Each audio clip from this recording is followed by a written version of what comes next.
Emotions work in terms of threshold. Okay, so basically what happens is that we feel a feeling, it reaches a point where it actually fades.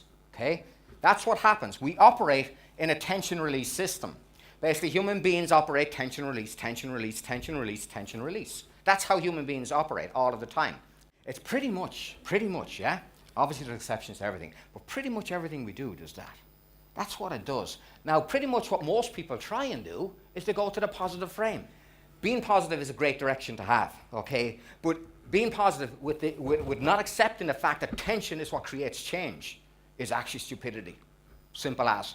Because no matter how positive you're trying to be, there has to be friction on the system. Because the way life operates, the way the brain operates. You've got your emotional system, the pattern-making machine of your brain, the subconscious mind is constantly trying to keep it still, okay? Whereas the conscious mind is saying, what's different?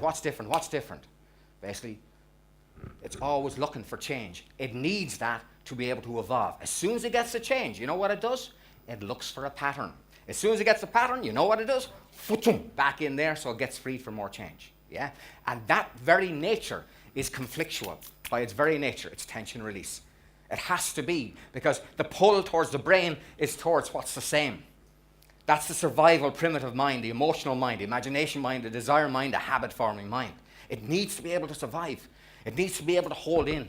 It needs to freeze the pattern for a time. But it also needs to change or it dies.